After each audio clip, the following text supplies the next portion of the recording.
पैसे से सुकून नहीं है। करोड़पति से उसके घर एक महाराज आए, उसने बड़े प्यार से मनोहार की, बड़े तरह तरह का भोजन करवाया।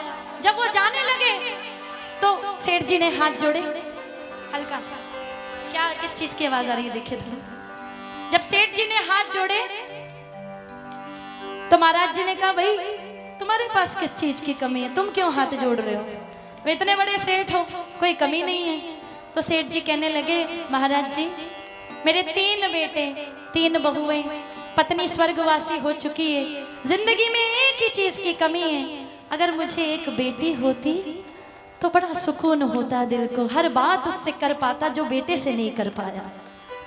महाराज जी ने कहा अच्छा बेटी नहीं है, तो बड़ा सोच के जवाब दिया कि तुम बरसाने की नगरी में रहते हो, क्यों ना राधे रानी को ही अपनी बेटी बना लो। सेठ जी के मन को ये बात जम गई, उन्होंने एक बहुत बड़ा चित्र बनवाया राधे रानी का, अपने कमरे में लगवाया, और जहां सोते ठीक उसके सामने, जब उठते तो प्रणाम करते, सोते तो प्रणाम करते, खाते तो प्रणाम करते, कहीं जाते तो प्रणाम करते, हर बात राधा रानी से किया करते।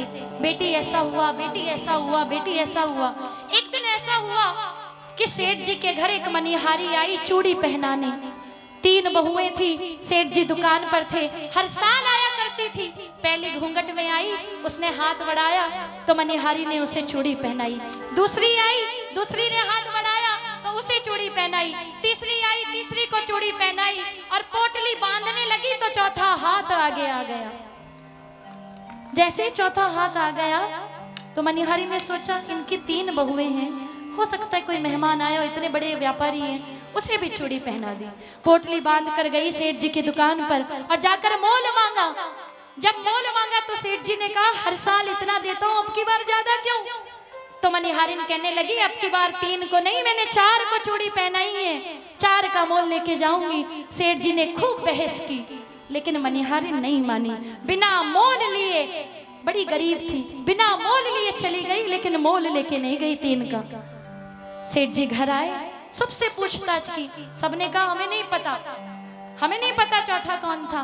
तो जब रात को भोजन करके सोए तो स्वप्न में राधा रानी आई, कहने लगी बाबा बहुओं को चूड़ी पहनाना याद रह गया, इस बेटी को बेटी बनाकर चूड़ी पहनाना भूल गए।